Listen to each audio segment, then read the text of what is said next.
This surprised myself with how smooth that was. This is the $275 laceless Adidas X Ghosted Plus. It's a fantastic pair of football boots. However, they are quite expensive and not everybody has that kind of money to spend on a single pair of boots. And quite frankly, you don't necessarily need expensive boots to play well. But what if you want something from this line that also happens to be laceless? Well, there is a cheaper option and I have it inside this box. It is the Adidas X Ghosted.3 Laceless, a football boot that retails for significantly less at $100. And like we've seen from a lot of laceless takedown models from Adidas, it does have some elements that are cheap about it, but largely I would say this is their best execution of a laceless takedown model. Now, regular viewers of this channel know that I've been pretty critical of laceless football boots, and my main point of criticism always roots back to the fit. If the boots don't fit right, then everything else almost doesn't matter. And in order to get a laceless football boot to fit right, you need a good design and you typically need better quality materials. That's the recipe for success based on what I've seen so far, and I feel like Adidas did a really good job at that with the new X Ghosted Plus. The question is, have any of these design elements and materials made their way into the much cheaper $100 X Ghosted.3, hopefully making for what is a decent laceless product at a significantly lower price? That's exactly what I want to talk about in this video, because despite maybe looking at least somewhat similar, they are very different in almost every single way, but ultimately the final execution I can't be too mad at. So if you want to learn more about these, including how they fit and feel on feet, please stick around and watch the entire review. And if you're interested in a pair of these boots for yourself, I'll leave a little pop-up on screen, or you can click the first link down below. That's going to take you to the review page on my website, where you'll find buy it now links with exclusive SR4U coupon codes, where you'll be able to pick these up below their normal $100 retail price. Also, if you guys do end up enjoying this video and perhaps want to see more videos of takedown models, don't forget to support this one with a like. And if you are new here watching for the first time and don't want to miss out on weekly content on everything football boots,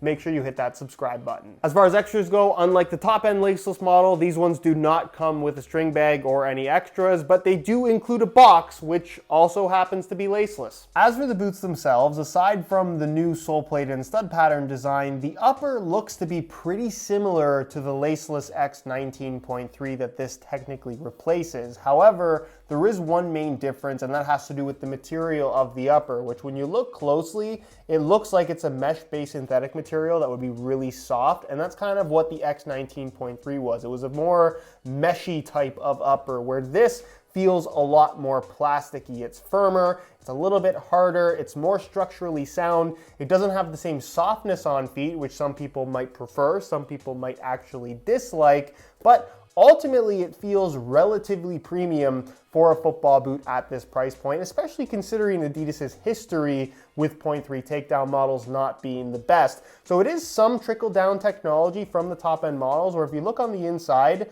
that actual mesh type of material, or the pattern that you see at least, is the entire liner of the boot. So just like the top end models, it doesn't have a physical liner, which does set this apart from pretty much all of its competition, and it gives you a very connected sensation to the ball, being that the upper is so thin, and they've eliminated a lot of extra layers that would normally be there. On the surface of the upper, you have this kind of soft coated polyurethane type of material, and there are more or less layers in certain areas of the foot for the sake of reinforcement to the upper. Nonetheless, the touch on the ball is very much a thin barefoot sensation, which I think is what a lot of people would be looking for from a football boot like this. And then of course, filling up the top of the foot where you have the laceless section, there is some exposed white mesh, which is going to get dirty very easily, of course, but it's not really all that stretchy. It's just there as a surface material, because on the underside, if you look, it is just a thin layer of synthetic material, basically a polyurethane. And then moving towards the heel, you can see on this diagonal, you do have a cutoff where the material transitions into a more standard, somewhat cheap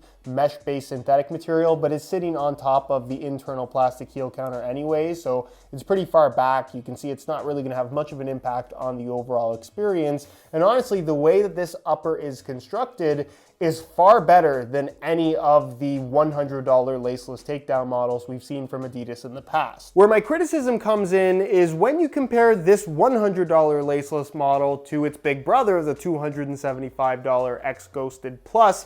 Both of these boots have synthetic uppers, which means more of a plasticky sensation, which some people view as a negative thing. Ultimately, it all comes down to personal preference, but this is the type of synthetic material that the Nike Mercurial series, as well as the F50 Adizero series, was kind of built on. Synthetics were very popular up until knits came into play, and then everybody kind of ditched synthetics, but they're now coming back. It's a long story, we're not going to go over it in this video. Either way, this feels plasticky in a much more natural way than these feel plasticky, where while I think the boot actually wraps your foot quite nicely, it does have more of a rigid sensation when you're comparing it to the top end model, which definitely ends up feeling a lot more natural in terms of how it moves with your foot. Not to say that these feel bad, but if you're comparing the two side by side, these are a night and day difference. The other thing that's definitely worth mentioning is with this laceless system, similar to the top end model, it has very little stretch, which means that the opening doesn't expand very much and the top of the foot doesn't expand very much. So actually putting the boots on can be a little bit of a tricky task the first couple times that you do it. But the upside of that is once the boots are on your feet, because there's not a lot of stretch to this laceless system, given that the boots fit your feet pretty well, there's actually going to be above average lockdown again, especially when compared to previous takedown model laceless boots from the Adidas brand. Just like the rest of the X line, this does feature a low cut, although you can see it's a little bit more standard in terms of the shape of the cut, just being rounded at the sides, but it does still have the extended tail, which is kind of a signature of the X. I don't love the way that it's been executed though, just because it feels like it's a little bit stiffer than it needs to be, where on the higher end models, it's just a thin layer of material that doesn't really come in contact with the back of your heel. So this is something to be aware of the first couple of wears, because that could potentially cause some rubbing and blistering depending on how the boots fit you specifically. Internally, the heel liner is this soft kind of synthetic suede type material. There's a decent amount of padding. I think it should be a little bit more padded for this type of laceless design, but nonetheless, it feels pretty good. And then as far as the insole is concerned, it is fully removable, although it is as cheap as it could possibly be. It features a mesh liner on top, and it's pretty much just a standard layer of this white foam. Not exactly 3D formed like you'll find on a lot of higher end boots, but again, pretty typical of Adidas takedown models. Moving to the sole plate and stud pattern, you'll find that the new design does make its way down to the 0.3 model, which is always nice to see. However, it is made from entirely different materials, which ultimately does make for a fairly different experience. This does not feel as premium as the sole plates and stud patterns, mainly the sole plates that you'll find on the higher end models. It does have the same reinforcement through the midfoot, although because of the plastic that they've used, which is just admittedly a little bit cheaper, these have much more of a flexible feel through the forefoot, but on the bright side also aren't awkwardly stiff like we have seen from a lot of Adidas takedown models in the past. You will notice that they have left the cutouts where the Carbitex carbon fiber insert would normally be on the Plus and 0.1 models. Instead, it's just black plastic here, and it's not really an insert. It's just there for the sake of looks. Looks quite premium considering the price point, but ultimately does nothing. This is a pretty standard plastic sole plate, looks aside. And then as far as the stud pattern is concerned, this is their new FG layout, which is the same general placement of studs that we're used to seeing from the Adidas brand.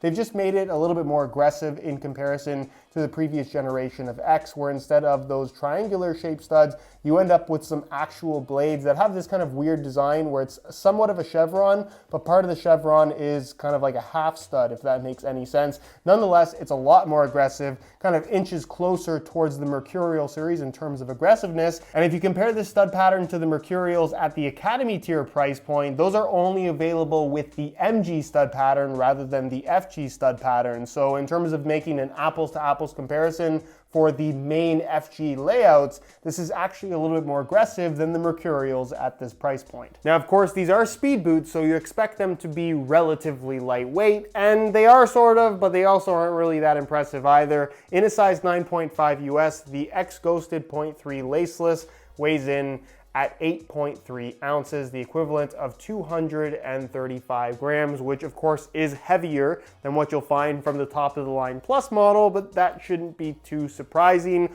All in all, they're not going to feel heavy on your feet, but don't expect them to be ridiculously lightweight either. So like I mentioned earlier, while the top part of the foot looks like it would be stretchy, it's not, which makes these a little bit difficult to put on, but I'll do my best to make it look as smooth as possible while wearing some pure grip socks. The most affordable grip socks on the market right now. They're available at puregripsocks.com. And if you are wearing laceless boots, I really feel like Grip Socks can help to eliminate that little bit of extra slippage underneath your foot due to the lack of lockdown in some cases, and also prevent some heel slippage. Nonetheless, putting them on, it's kind of just like any other football boot. It's just going to be a little bit of a struggle. The problem is you can't really grab this front part and stretch it open, but you kind of just slowly wiggle your way in while supporting the back of the boot. And then once it's on, you kind of just wiggle your socks up and down, because whether they're grip socks or not, they're going to bunch up a little bit as you're putting them in. But once they're on, that's pretty much it. There's nothing else to do. On feet, the X Ghosted.3 Laceless fits really well. What they did differently this time around, unlike previous laceless takedown models like the Predator 20.3, which is shaped like a construction boot, these have the same general shape as the top end X Ghosted Plus, which means that the overall fit is much better than I was honestly expecting, given that your foot shape matches the shape of the boots, because that's always the challenge with a laceless design due to the lack of adjustability. You're gonna end up with a really solid fit. These wrap my foot very, very closely, and really my main criticism here is in regards to the material being more on the rigid plasticky side.